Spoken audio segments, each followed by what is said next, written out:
Thank you, everyone, for joining us today. This is a fabulous group. I would like to welcome my panelists. I was going to introduce them, but in the art of storytelling, I'm going to allow you to introduce yourselves. But just to give you a sense of who's up here with me, we have Dan Levy, EVP and CMO of Clear Channel. Margaret Malloy, she's the founder of Malloy Marketing Advisory. We have Karina Attell, who is the Chief CMO and Chief Digital Officer of Booker. And Babs Rangaya, who is the founder of CC Babs. So welcome. Let's give them a round of applause, please.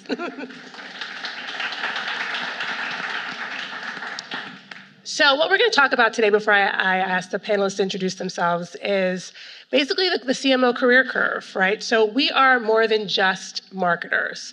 We are, change agents. We are strategic operators. We have many different roles and titles, and that adapts as we, progress in our careers, and even the companies that we work with. So my panel today all have very different trajectories that we're going to hear about. And it's just a demonstration of the versatility of the chief marketer role. And we might even talk about, should it even be called that, right? So Dan, we're gonna start with you. So I'm gonna ask you to talk a little bit about your journey, but I really want you to talk about one thing that was unexpected in your career path as you talk about how you got to this point. So thank you, Karen. Hi, everyone.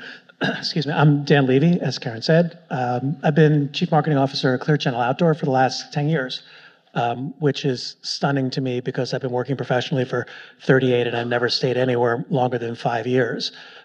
So the biggest, I think, surprise and kind of pivot is longevity in a role and what I've learned about the opportunities you have to really truly make an impact and drive change and drive innovation.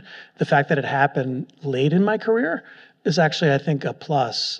We talked on the prep calls about, a lot of people back when I started my career in 1987, and people went on paths. I started on the agency side, and there are a lot of people I worked with in my first couple of jobs who were still on the agency side. I've had the opportunity to have a whole lot of diverse opportunities, agency side, client side, television, digital media, now out-of-home media. And I think that's given me a breadth of experience that I wouldn't have had the ability to do my job as effectively as I can today if I didn't have that opportunity to have those kind of diverse experiences.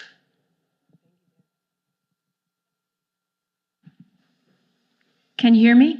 Great. Hi, everyone. My name is Margaret Malloy. I am the founder of Malloy Marketing Advisory. And I'll answer your question, Karen, from a literal journey.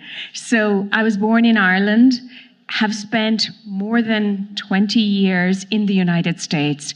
And I've done what I would characterize as tours of duty in different marketing functions.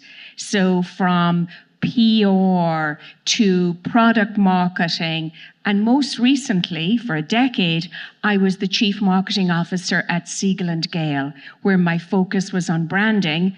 My responsibility in particular traversed building the Siegel & Gale brand with business development, aka sales. So lots of learning across the career, starting in enterprise technology, culminating in brand. Perhaps the most surprising thing to my friends and colleagues was my decision at the end of last year to take a pause, take a sabbatical, and we can talk about that to the extent it's interesting, and now pursue what may be characterized as a portfolio career. Thank you. Karina? Thank you so much. It's an honor to be here with everyone today. My name is Karina. I'm the CMO of Buchra USA. For those of you who don't know, we are the biggest luxury retailer for watches and fine jewelry. We got acquired. We were originally known as Tourneau, got acquired by Buchra in 2018, and last year finalized our acquisition by Rolex and are now part of the Rolex portfolio as a brand partner. My career has been nothing but linear. I always have these conversations with team members where we talk about career path, and it's usually like, okay, go somewhere like this. My career was like this. I follow two guiding principles. One is like just an appetite for learning and exploration. And the other one is like by a quote of Steve Jobs when he did the commencement speech at Stanford, dots connect, trust that the dots connect. I started wanting to be either a journalist or an actress. I followed these things for a little bit, then found both career paths rather risky and did the complete opposite and went into business consulting. Then from business consulting, I saw a job opportunity with Swarovski, which combined both like strategic thinking and art, because they wanted someone who works on their brand team, who works on new art installations or potential art collaborations to further enhance the Swarovski brand. That was my starting point, and then I was just so hungry for more knowledge, and I just like jump to vice president of global marketing. Then changed, and we'll talk a little bit more about that, did an executive MBA, went into private equity, and then came back full circle with the acquisition from Buchra to Tourneau, because I had that post-merger, I had the brand marketing and the strategic skills, and they thought I would be the perfect candidate to then become the CMO for that period especially, and for Buchra, which I've done now for 6 years. Hi, so I'm Babs Rangaya. I'm the CEO and founder of my own company, CC Babs. So I had really a few major pivots in my career, right? So I started at the agency level, DMB&B, back when big agencies were around. And I went to the internet world, the .com era. And I think that the lesson learned from each of these pivots, and I'll tell you again, you don't really connect them afterwards, but most people in the kind of role, I was already a VP on Procter & Gamble, and I took a little step back to get into this digital world, and then I ended up starting the advertising division of an internet company called agency.com. And the learning there is the importance of foresight, because I think, and the reason, there's a very specific reason these things happen, but I had a kid at the same time that the internet came about, and I was working on Pampers, and one day I was able to get some messaging from the first website that Procter built that was very specific to my situation. He literally was like, "Oh, your kid must be teething now. He's 3 months old." And I was like, "Oh my God, this internet thing is going to change everything." So I'd never gotten messages like that from a TV ad. So I went to the internet world, and then the .com collapse happened a few years later, and I ended up going to Unilever for two reasons. One of which was stability at that time, because everything was right after 9/11, it was craziness, the internet was coming apart, and the lesson, and I did it, the main reason I wanted stability, because now I had 3 little kids, and I really wanted to coach Little League, and one of them was 4 years old, so he was about to do that. And so the lesson there really is about this idea of you can have it all in your career, you just can't have it all at once, and you need to prioritize based on your situation at the time, what the best thing is for you in your life. So there was that. And the fact that I'd worked in the internet space, even though it was collapsing, was great for me to get the job at Unilever in the first place. I was sent to London after a few years to kind of drive change across both countries and categories across the marketing organization for digital transformation. And I only could have done that because I had worked on Procter and been in the early stages of digital. And then, the last big shift, I think, was, when I came back from London, I went to IBM for a few years, which was great for other reasons, and Paramount Plus for a little while. And then during COVID, I started my own company. I went back to Columbia University, got this executive coaching degree, because at that point, I had learned about what my purpose was through this great coaching program that I went through, and I found out that it was about really inspiring others to achieve their own greatness, which, was surprising to me, because I still thought I was trying to get to my own greatness. But recognizing that and not knowing what kind of job that was, I did some research and went into coaching, and so that's where I am now. And all of that comes together. Looking backwards, it looks very straightforward, but it was really, while going through it, very much risky, all over the place. But love what I'm doing now. Thank you. I really like that idea of you can have it all, but you just can't have it all at once. I think that really resonates with me personally. For people who are aspiring to get to another level of their career, right? Wherever you may be right now. How many people here are aspiring CMOs? Yeah? Okay. Yeah. All right. Some people don't want to be a CMO. I don't. Okay. So let's just talk about that. What's the hardest part of the job? So I guess Yeah, because you raised your hand. So I'll tell you a story. My son is going to be 27 years old in about a month. He's in law school. He was home for the holidays, and we went away as a family down to Key West, which was great, and came back. And the day after we came back, I was getting on a plane to go to CES. And I just was not mentally ready for 160,000 people wanting to talk all at the same time. And we're in my kitchen, and my son looks at me and says, "Do you still like what you do?" And I love that he asked me that. And he forced me to really think about it. And I realized at this point, I've done so many fun things and had so many great opportunities. There's a lot about the job that, I'm getting to the point I'm going to be 60 years old later this year, and like thinking about when I'm going to start thinking about retiring, right?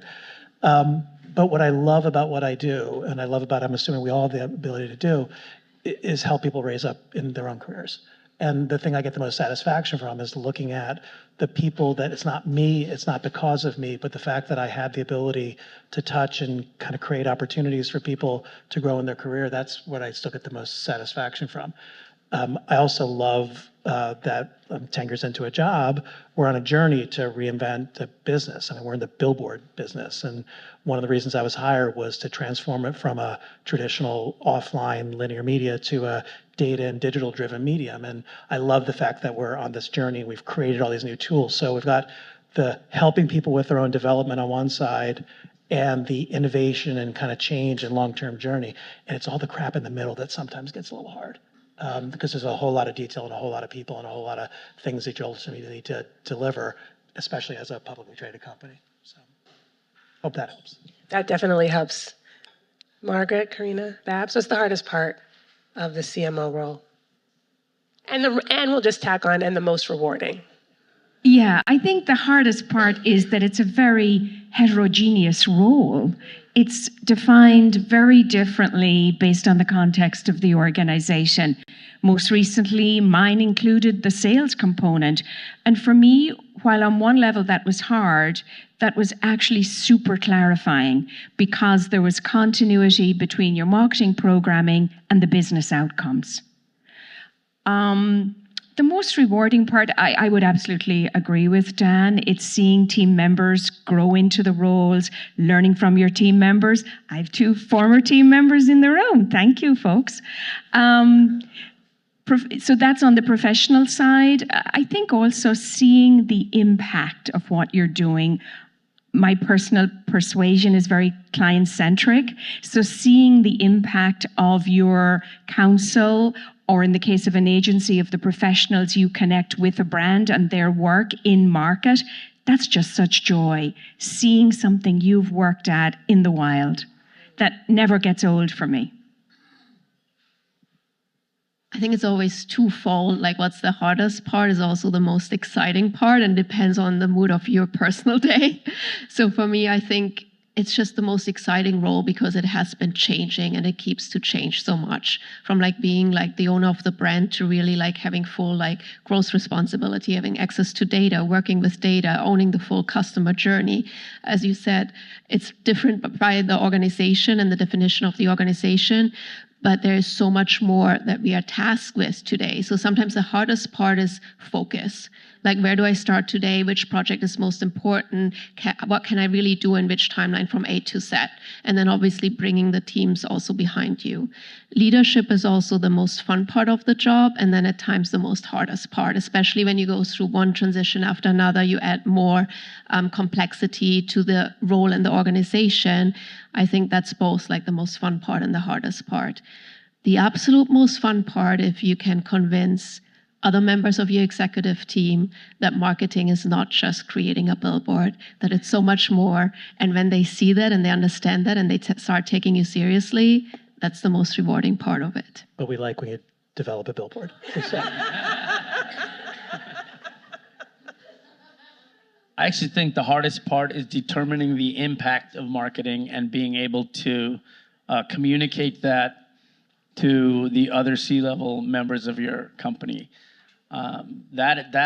Just measuring the impact of it, because everything else, the CFO, the COO, they all have very specific things that are easy to see if they're doing well or not. And I think that's the most challenging part. I think the most rewarding part for me,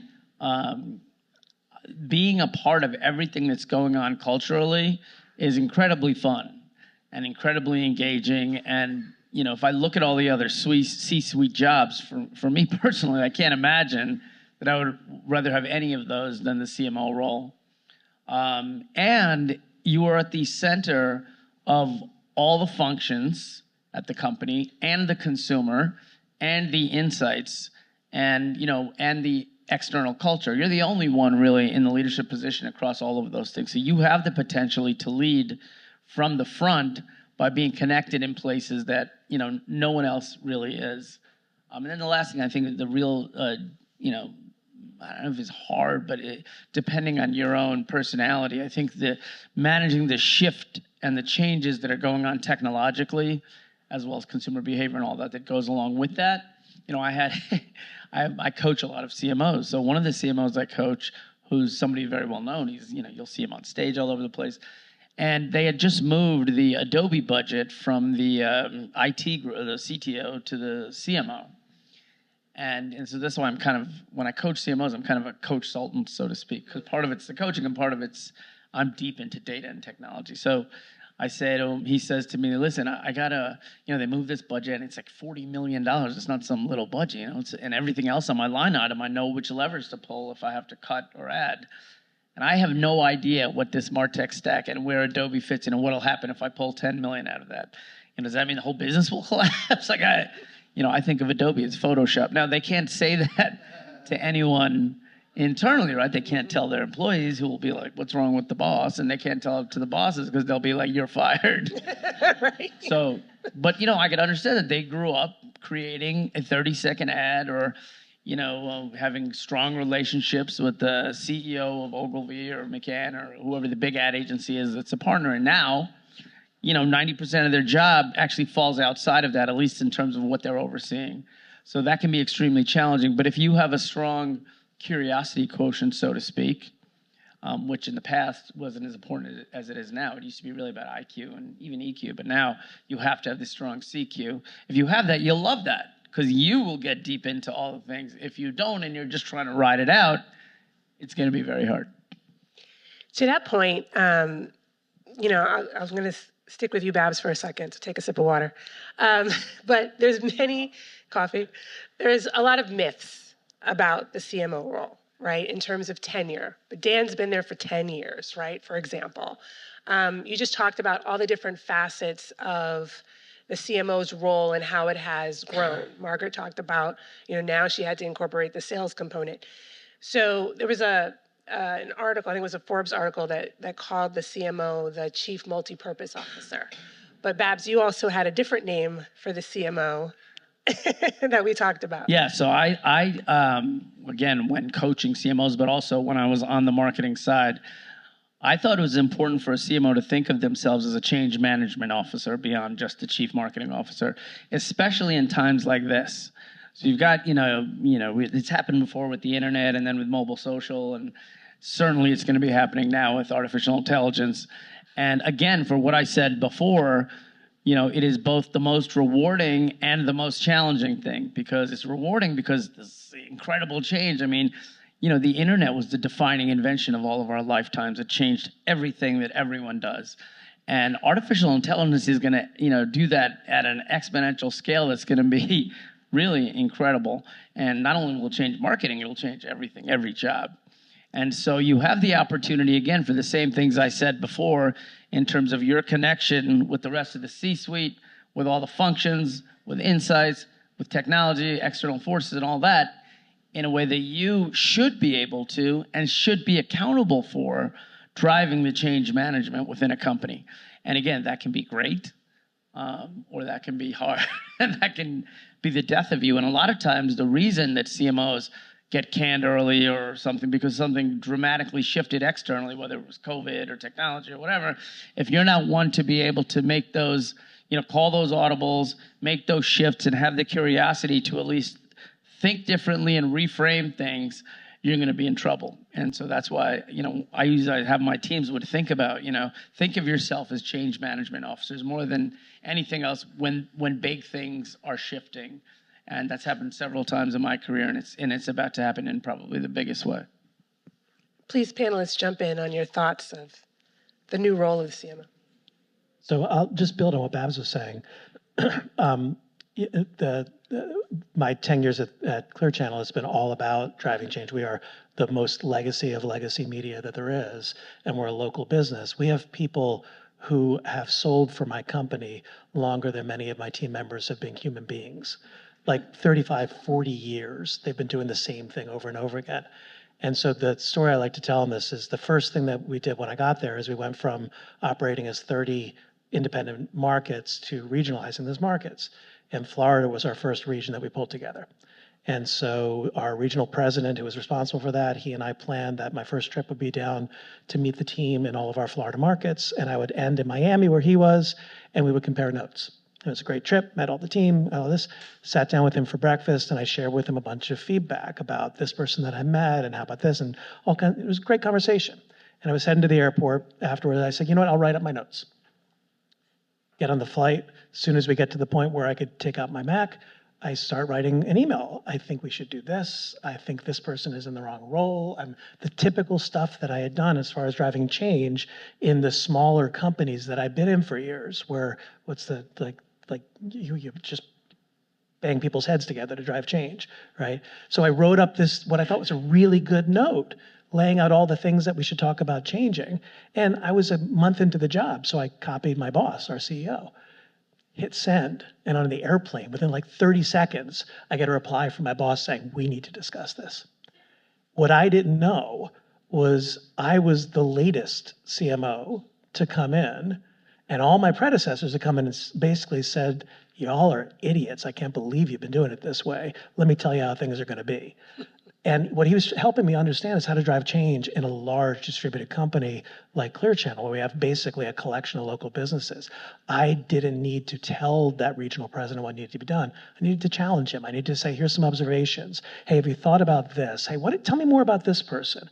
And it really was just so critical for me to understand how to drive change, because I cannot be the hammer. I have to be someone who's coming in and providing some thoughts and guidance and ideas, but they need to be the ones that own the change. And it's the only way you can drive it. Yeah, I think this is just such an interesting juxtaposition of the idea of change management. And I too spend a lot of time with CMOs, tying it back to the premise of your question, Karen, around myths. One of the largest myths I have perceived is the idea that it's solely an external facing role. And some of the most successful CMOs that I've interacted with also recognize the real importance of their internal stakeholders and their peers.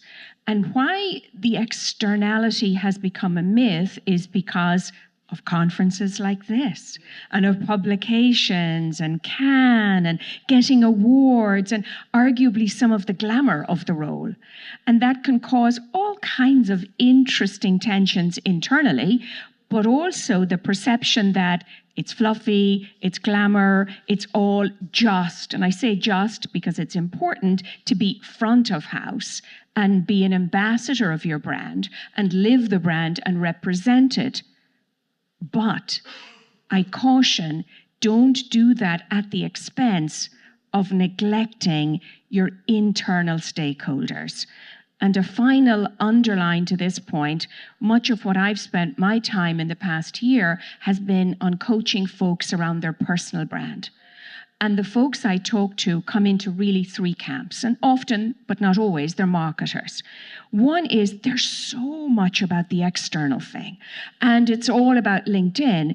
Their blind spot is how they're perceived internally. Then there's the second segment who's all about, if you will, the internal politics. and have not elevated their own brand, and therefore, as a result, they are absent that currency and that asset. And then there's the third camp who are somewhere in the squishy middle. And the lesson, I think, from this is doing a little work around your personal brand, but treating it holistically, not just how you're perceived in the market, but how you affect change internally. I love what you just said. Coming also back to the myth, after my MBA, I was not sure if I wanted to go back to Swarovski, and I got a few offers, and then I discussed it with someone that I really trusted, and from a recruiting company, and she also spoke to me as a friend, and she was like, "Karina, don't overthink it. Like, this is a great offer. It's the CMO role. You know, shelf time average is 2 years, so don't think too much about it." I was like, oh, interesting. Okay, that's not very promising. And what I think is really crucial is when you start as a CMO is like you want to really have a lot of meetings before you sign with your CEO and see if he understands the role the same way you understand it. And if you can come to alignments on what you actually describe as success, what's part of that role. When I joined at that point still to know, I made it a prerequisite that I also own digital. It was with someone else, but they changed that because I said I cannot do this without having access to digital and without owning digital. So I think that's super, super crucial to really be careful what the culture is, where your CEO stands, and how he sees the role.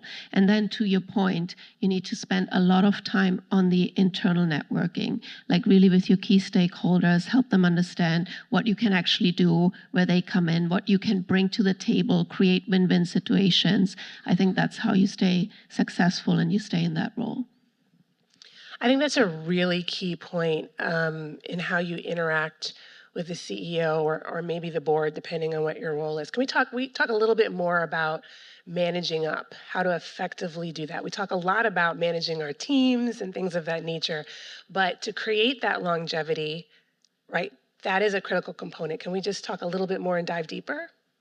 Yeah, I mean, I personally think the most important role is your executive presence as a CMO, but really as anyone trying to become that, because that incorporates how you manage up, how you influence people you collaborate with, other functions, how you manage your team, how you build a personal brand, both externally and internally. And I do the workshops, and that is such a big focus for me because, to me, especially as AI becomes more and more prevalent, where knowledge won't be the key distinguisher anymore, right?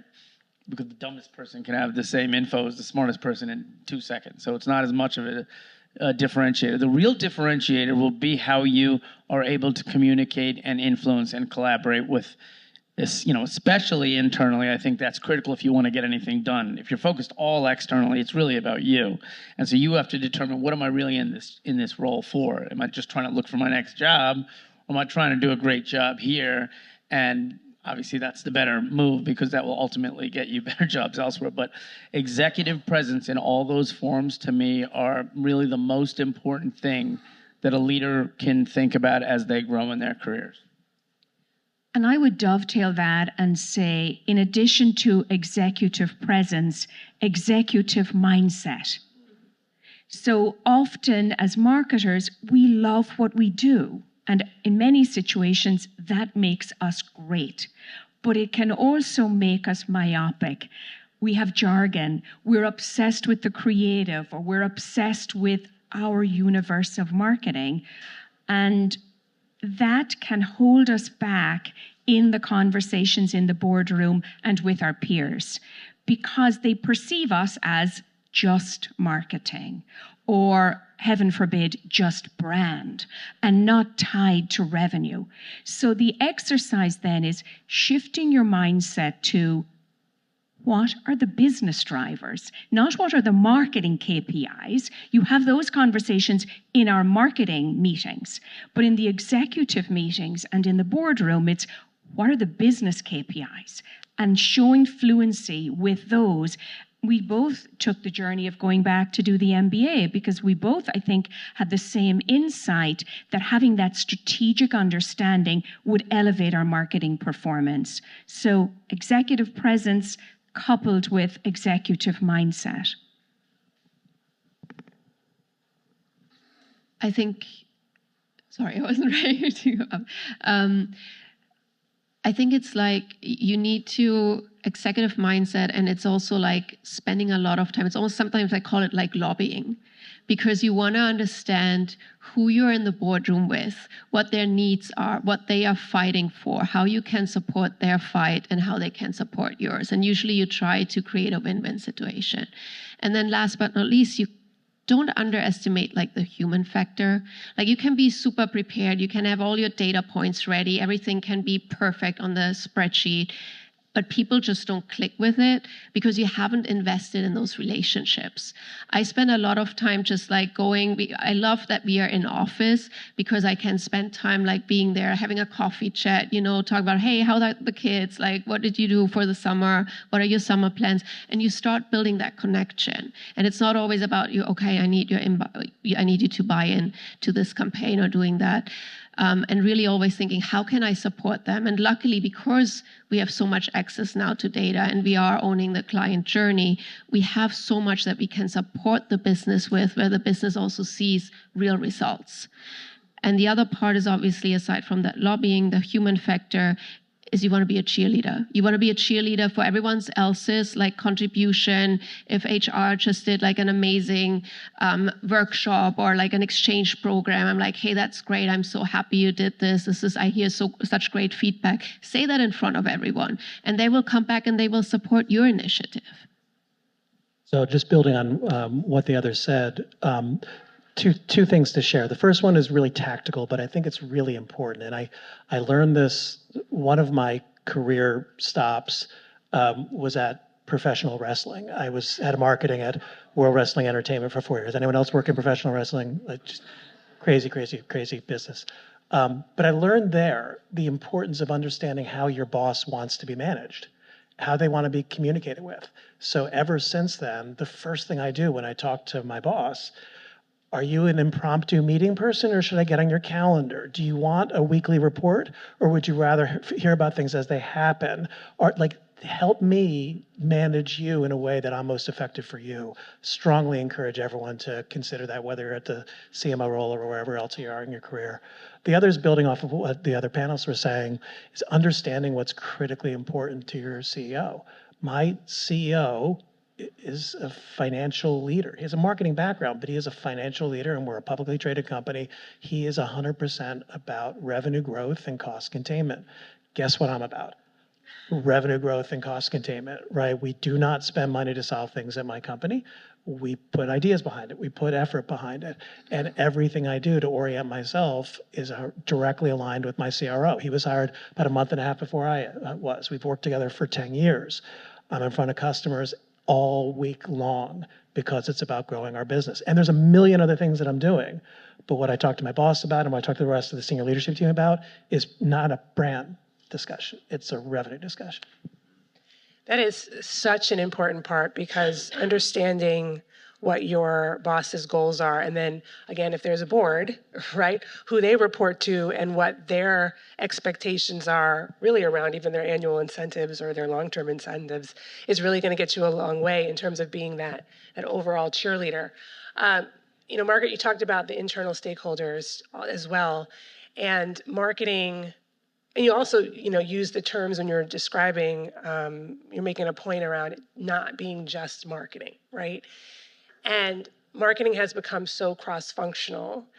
And I think it's important for us to really understand our power and our influence across the different areas, across product, across customer experience. Can you talk a little bit about, how you interact or wish you interacted with some of the other teams, and how that influence can make a difference?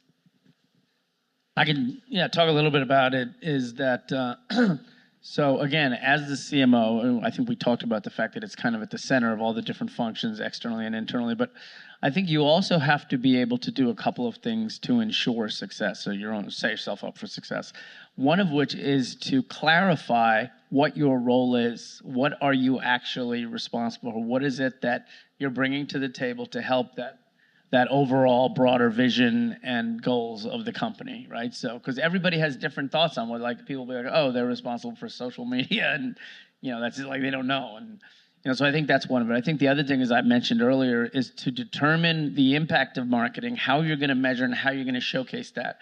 And you can't present it with a bunch of data and a bunch of, you have to be able to tell that, so, what the guy said earlier, create that narrative, tell that story that allows everybody to understand clearly, crystal clearly, how impactful marketing is. Because you can't, for people who are just like numbers and sales for this moment, whatever, they won't understand it unless you give it to them in English. The jargon doesn't work, all that stuff. They'll be like, whatever, this is all BS. So I think, that's another important part. I also think, this idea of being able to influence. So even if people do have their goals, you want to be able to influence different functions around what they need to do to align with what it is that you're trying to do. And, that's a little bit of threading the needle. I mean, there's some skill sets that's required for that not everybody has, but everybody can improve. It's a little bit about the executive presence, but it's this ability to be able to read the room, have peripheral vision, understand the politics, understand who's got clout, who doesn't. Like, it's kind of a little bit of a politics game, especially at a big company. And so I think all of those things combined, it sounds like this impossible job with all these different things, but it's not. I think some of it is instinctual for people who should be in a role like that. And there's a lot of people that shouldn't. And, if you shouldn't, you should get to know that pretty early on. You probably won't even get to the role, but sometimes you do. And then, but eventually people who aren't built for stuff, get whacked or get moved around or something. So that's my take. Yeah, I think that's interesting, because essentially what you're suggesting is that we have a little bit of time for introspection. And I think that's really valuable counsel. And not to put a values judgment on it, to suggest that you may not want the CMO job. That's totally and utterly fine. So give yourself the grace to do the work around, and look, I'm doing it myself at this milestone in my career right now. I'm doing it with colleagues, clients, and friends. It's a branding exercise, and yet we don't do it ourselves. So I would offer, as I would a branding client, the classic Venn diagram. What are your values? What are your aptitudes? And what's the economic opportunity? And at the intersection of those three circles, you find the role. And in some situations, as we've articulated it here, it could be a CMO role. In others, it could be more a specialist role or any dimension of the marketing function. And I think, so that's exercise one, know thyself. Second exercise, and Karina touched on it earlier, and I'd love to underline your point, which is, at the stage when you're interviewing for a job, whether it's the CMO or another role in the marketing department, because it's so squishy and because everyone thinks they know marketing, there is that lack of definition. So asking the questions. One of the exercises I do is, when interviewing for roles or when counseling others, ask every functional person you're meeting, what does success look like for you for the marketing department? And if the answers are all significantly different, that's a red flag. It's also an eye-opener, the extent to which you need the air cover from the CEO and need the skill set to educate, and whether you want to go on that evangelical journey, because you may not choose to. So marketing jobs should come, I think, with a health warning. Quite honestly, take at your own risk. And to the extent that you can mitigate the risk, do the diagnostic. Do the diagnostic on yourself, do the diagnostic on the future employer, and give yourself the grace that the answer isn't always yes. Final point. And this is from an observation of many, many talented peers who are CMOs, and a little autobiographical as well.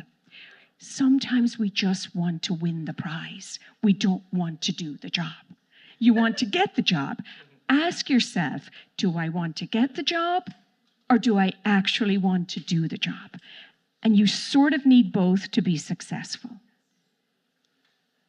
So going back to the way you frame the question, I think the internal alignment is fundamentally important, and it varies. Margaret's point is spot on. It varies not only by company, but by function. I would say what you said was a red flag can also sometimes be an opportunity. And that's just going from my personal experience. When I started my role at Clear Channel, part of like a big chunk of my field marketing team, they were actually graphic designers. They had never done a marketing job in their life, but they were given a marketing title because back in the day, marketing was, we're a billboard company, market, yeah, you could do that, right? And so part of what I needed to go through is making sure that I understood leader by leader, market by market, what their vision was for the marketing organization, and then help them see something maybe differently. That's the first year and a half. Everything else has been proving it and demonstrating it. And by putting the right people in the right jobs, by training them, by prioritizing them, and driving the alignment between local general managers, sales leaders, the marketing teams, my creative organization, let alone I run our data products and data team, which is for so many people in my company, they didn't know what the hell I'm talking about, right? So establishing that credibility and trust by first focusing on them, understanding what their needs are, and then making sure that my team understands that and delivers on that. That's, I think, how you build the trust over time. Thank you. And that's a big word, trust, right? Because a lot of what we've just talked about, in terms of executive mindset, executive presence, internal stakeholder management, is about building those relationships and building that trust. Marketing, I'm switching gears a little bit. Marketing, okay, by your own admission in your intros, you've been around for a little while, right? So you've been around through probably a few, like one or two just major disruptions in marketing. And of course, we're in a new era of AI. How do you lead through disruption when there's no playbook? What are your thoughts on that? What are you doing now? I'll jump in on that one. Sure. People are typically a little nervous about change, especially in a legacy organization like I've been talking about. You have to help them see the vision. You have to help them connect to the vision. And it's a personal thing. It's not a company thing. No one cares what the company is going to do. What does it mean for me? And then you want to support them through that journey. And so some of these people that I inherited that were in the wrong roles, we put them in better roles. Some of them had to exit the company. All of that makes it hard for the people who are still there. So I think it's really important that you be, and others have spoken about this, it's very easy to present yourself in like tower in the middle of the company. You need to get down. My first year in our company, I visited 26 of our 30 markets. Not because I wanted to travel, but because I needed to. I learned about our business from meeting with my local teams and the teams that they supported. And that gave me the ability, I think, to build credibility and trust, but also to help them through that level of change. And now it's extreme. This is not original thought. I got this from Shelley Palmer, but with AI, what I've shared with my team is you're not going to be replaced by AI. You're going to be replaced by someone who knows how to use AI better than you. And so what my point, and I've done multiple trainings and presentations to the marketing and creative organization about this, curiosity. If you're not curious, that's cool. If you like doing the job that you've always done, awesome. It may not necessarily be what we need a year or two from now, so I'm encouraging you, be curious. I literally sit with sales teams and I say, you want to understand how programmatic advertising works? We have trainings on that.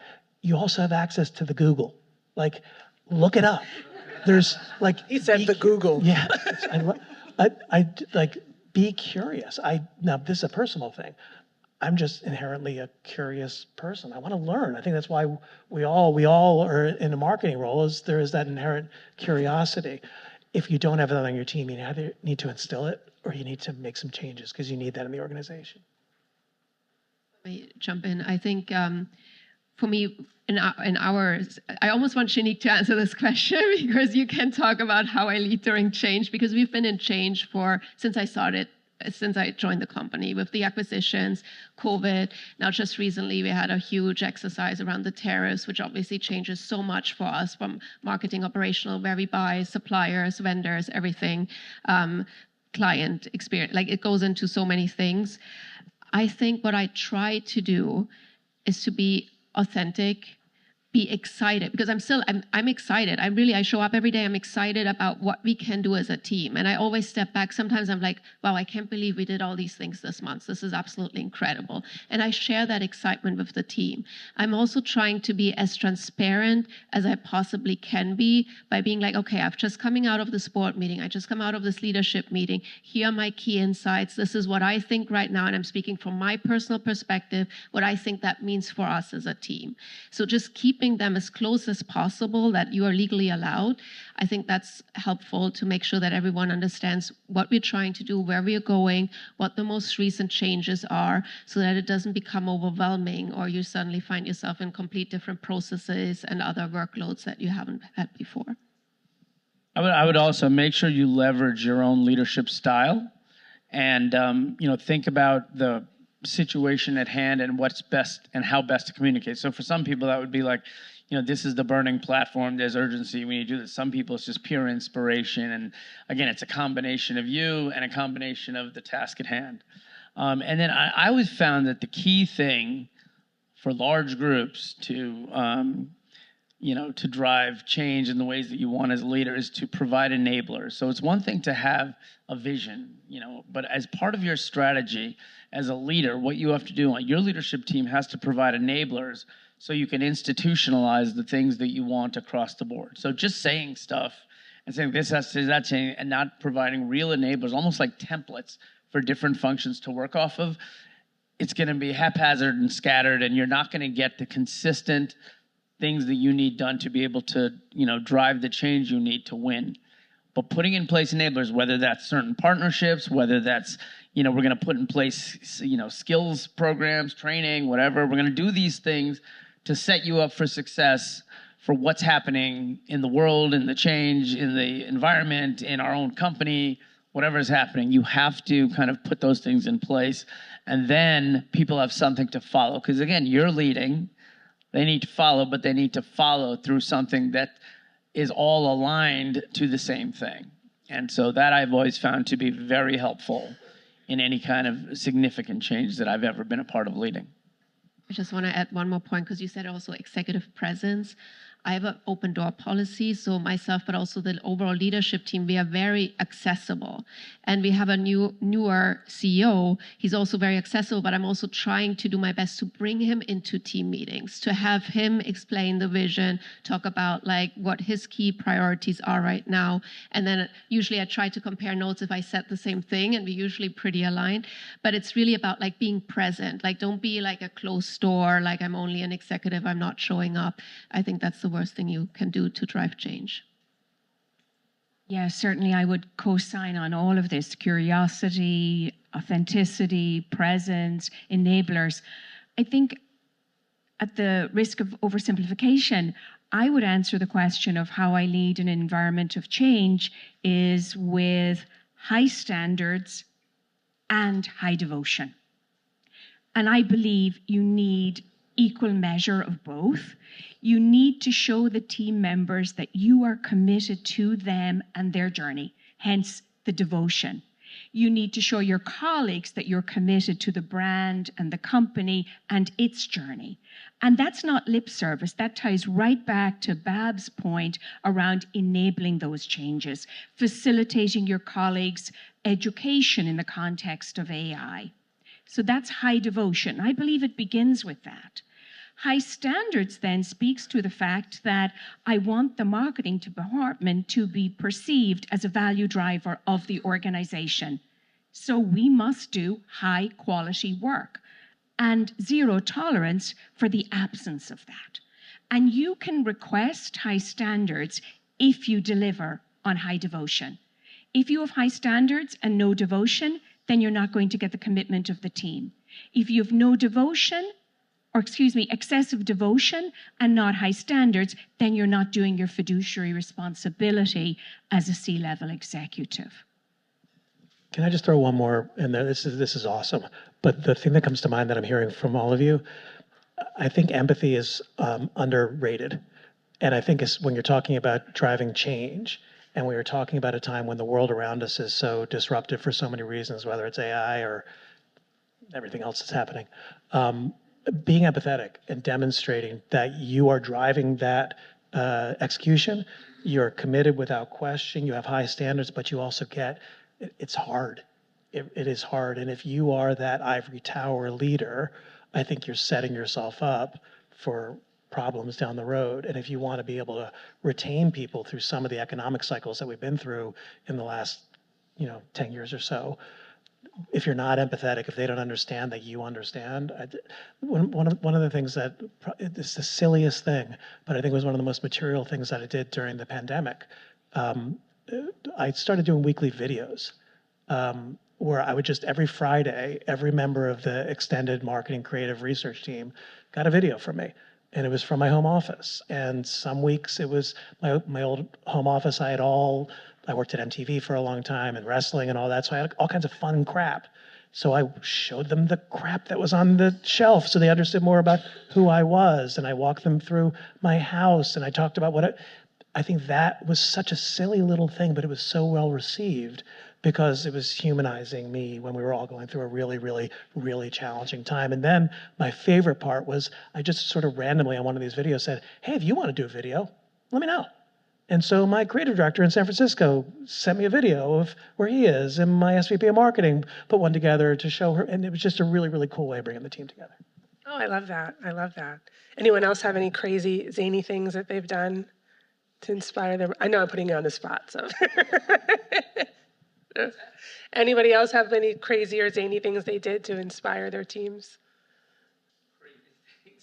You can save it to the end. I will say one thing that people don't usually talk about, but it was very valuable for me is also to leverage the press or social media, whatever you want to call it, to get messages internally to people. So a little bit of what these guys talked about, but you have to pay attention internally. That's the critical piece.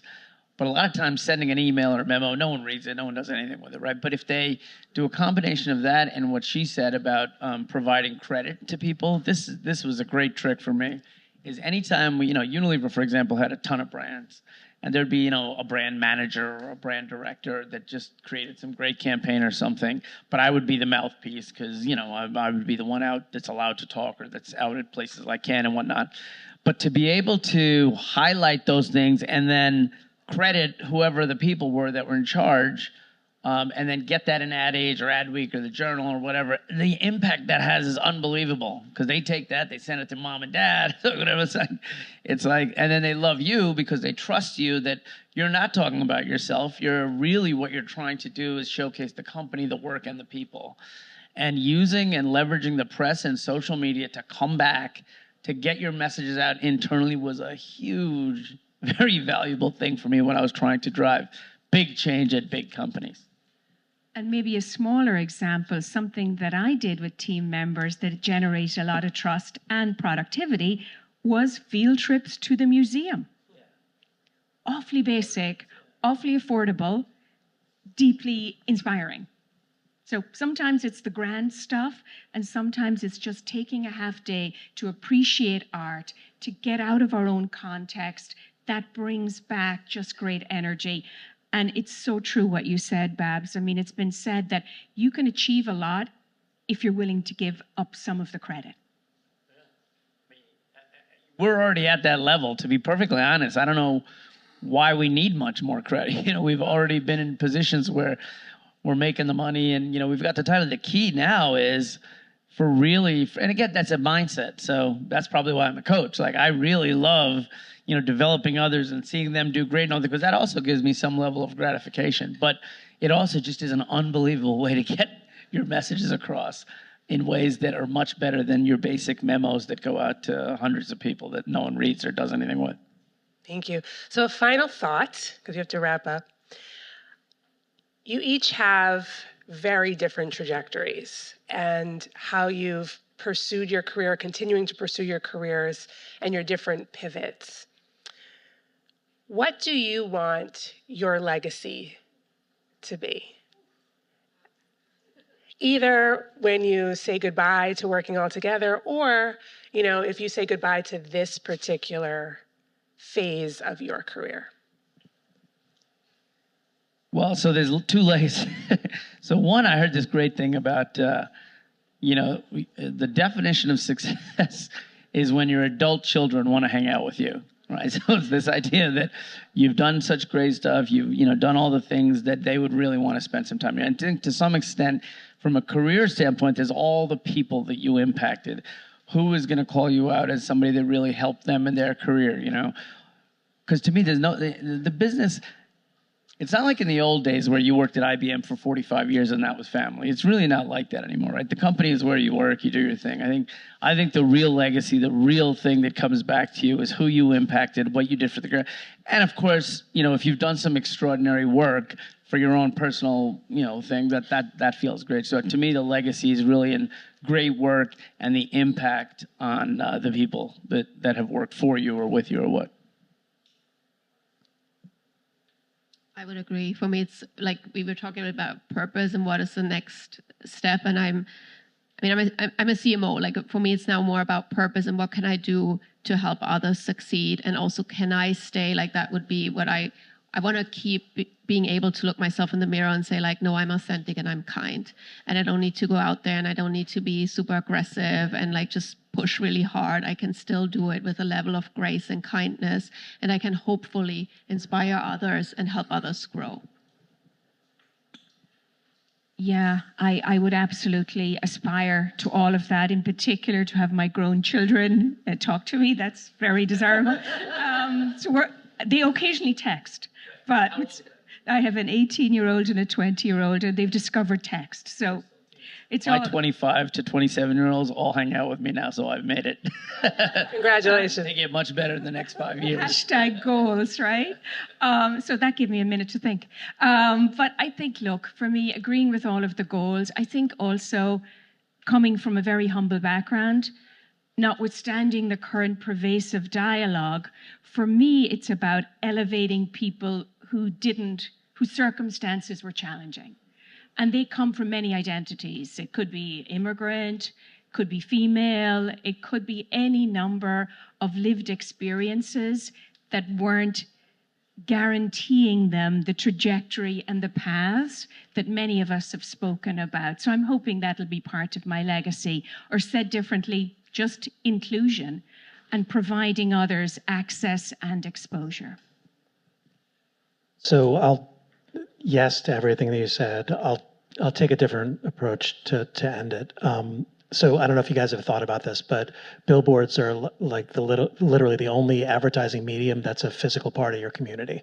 And so when I got to my company, we already had some commitments to corporate social responsibility and like supporting the community. That's important. And one of the things I'm most proud of in the time that I've been at Clear Channel is how we have taken that to a different level. What it was typically with every medium gets asked, hey, do you have any spots that you're not sold? You can give us free ads. And we do that all day long. But what we've done is developed partnerships with organizations that allow us to really focus on primarily how we support kids and families in our communities. I don't know if you guys know this, Friday is National Missing Children Day. We have an annual promotion that we do. We've reunited 12 kids with their families. That's what I come home and talk to my wife about. I was at an event a few years ago and saw the CEO of Big Brothers Big Sisters speak, and I did something I've never done before. I stalked him after the presentation and I said, we got to talk. We now have 3 years running a partnership with Big Brothers Big Sisters. We've helped them connect 30,000 kids with mentors that they didn't have on their list because of the work that we've done. We just came back from our industry conference where I've brokered a partnership now between Big Brothers Big Sisters and the out-of-home industry. So now the industry is getting behind mentorship as a key cause. During the pandemic, instead of sending gifts to our clients, I'm not looking at that's not what instead of sending presents to our clients, we reached out to share our strength and because kids weren't eating breakfast or lunch because they weren't going to school. And so we built a partnership with No Kid Hungry. That's the stuff that I get excited. I love that we're driving results for our shareholders. I love that we're driving growth. At this point in my career, that's the stuff that really gives me the satisfaction. Oh, thank you so much to my panelists. I hope that what you got from this panel is that it's not just about, like just Dan said, just about the results. It's about the people. It's about how you lead, right? And it's about the community that you build within your organization and outside of it. So thank you for sharing your stories with us. And I think anyone would want to work with or for you guys. So you guys are awesome. Thank you.